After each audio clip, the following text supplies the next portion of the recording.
me up, Uncle Alfred. I hate you. I hate you. I hate you. I don't even know you, but I hate you too.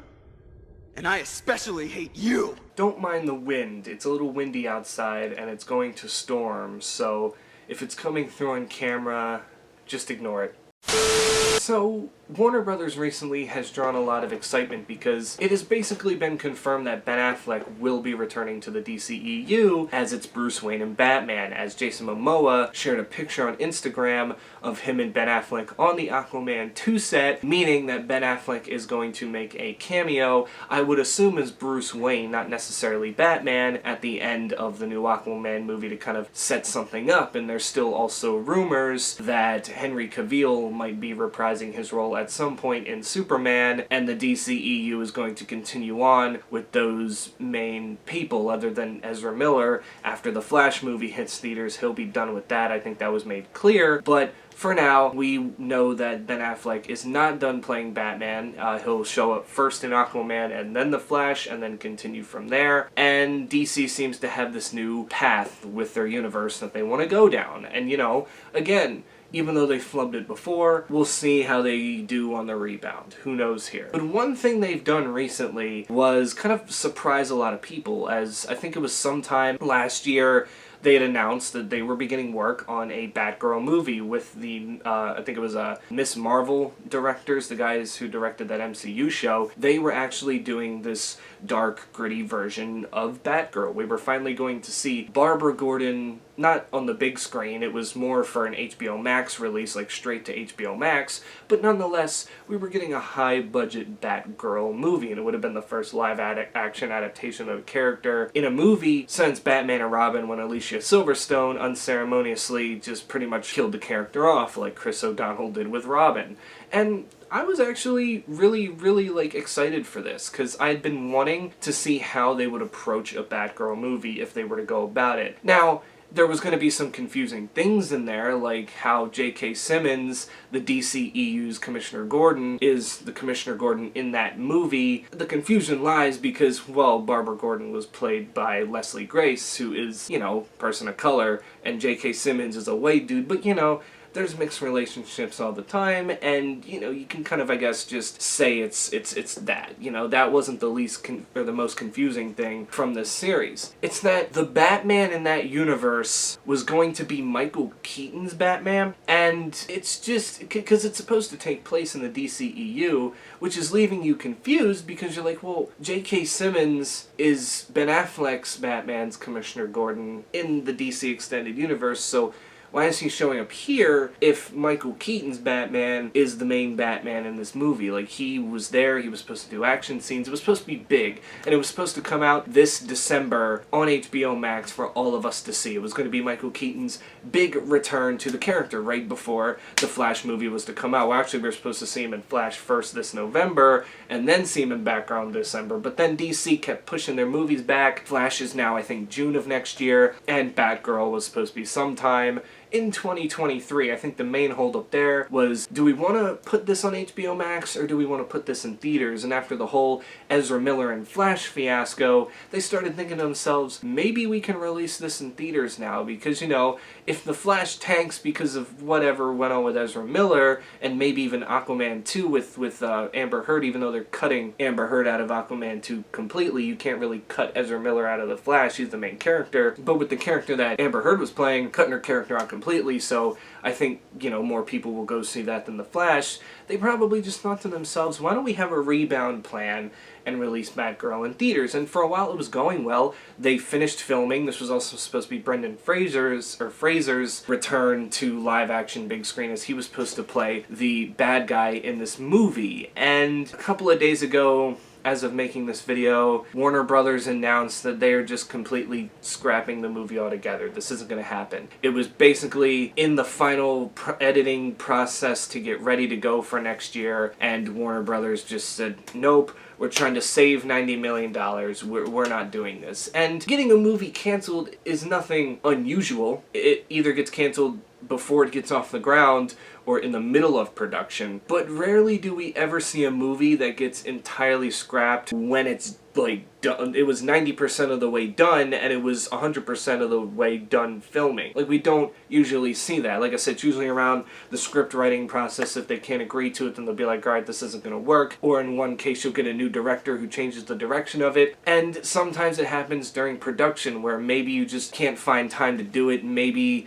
you know, you're in a contract holdup with some of the actors or actresses and all this kind of stuff. Again, that's nothing unusual, but you just kind of know that this was done filming and then they were like literally getting ready to finish the movie and potentially release a trailer at the end of the year. They just completely just were done with it overall, and it's kind of making me think, what is Warner Brothers trying to do with DC? Because if this was a part of the DCEU and it was supposed to feature Michael Keaton, is this going to ruin your plans for what you had in the Flash movie, since Michael Keaton's showing up there too, even though that makes more sense because of the whole Flashpoint thing that's supposed to take place? You're supposed to see Michael Keaton and Ben Affleck in that movie. But another part of me is just like, I kind of should have expected this, because, you know, when you talk about DC, I think they mainly focus on, there's three characters they mainly focus on now: Batman, Joker, and Harley Quinn. And I feel like a lot of people who aren't necessarily big fans of DC or comics in general won't pay attention that much to the other characters. It's the same thing with Marvel. And with Batgirl, even though she's a well-known character, it's just, are that many people going to really give a shit about it for them to care? And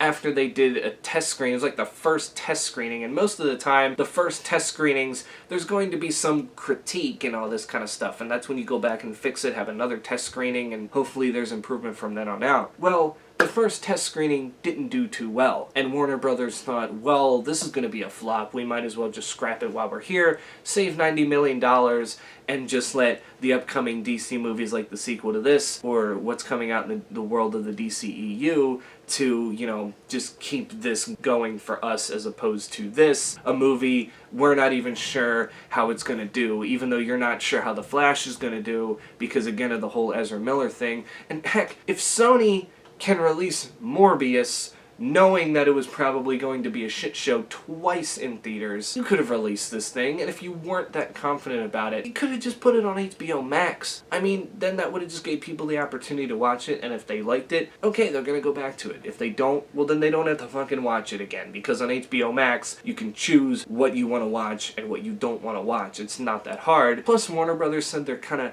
cranking down on HBO Max originals as they want to focus more on theatrical releases, and that kind of makes me wonder, because I'm like, well, you still have Doom Patrol, you still have another season of Flash, you still have Harley Quinn animated series going on, you got multiple James Gunn HBO Max projects coming from the Suicide Squad universe, and you got multiple projects that are HBO Max exclusives for Matt Reeves' The Batman spin-offs. And I get those are shows, not movies, but it's just kind of weird that you would say we want to focus more on theatrical releases and not necessarily straight to streaming shows and movies, when you've got a buttload coming. And even James Gunn said they haven't canceled any of my shows, they haven't called me about it, so they're still a go, and I'm guessing Matt Reeves is currently working on the Batman sequel, and even Colin Farrell, who played the Penguin in the recent movie, said that we're going to start filming this Penguin spin-off next year. Seems like that's still a go, that's still going on, so I don't know. Warner Brothers just seems to not have their mind made up. I think they're so keen on trying to do what Marvel has done with the MCU that they just want to try to be them, and sometimes they just have to realize if you take your time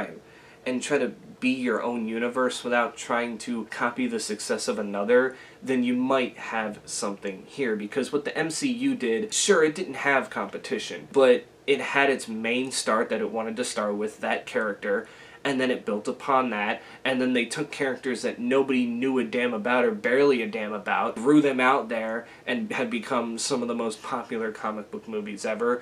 With DC, it's like, here's a couple Batman movies, here's a Superman movie, Wonder Woman for the first time, and she'll get a shitty sequel. Oh, we'll reboot the Batman again. Here's Aquaman. Here's a Flash movie that we've been working on for 6 years, and now there's a troubled actor on it, and we're kind of caught in between a rock and a hard place because we can't cut him out of the movie or recast him, because the movie is done filming, he's the main character of the movie. That means if we go in and refilm, we're just going to have to do the whole thing over again, and if we cut him out of the movie, well then we would just have to scrap it all together because it wouldn't make sense.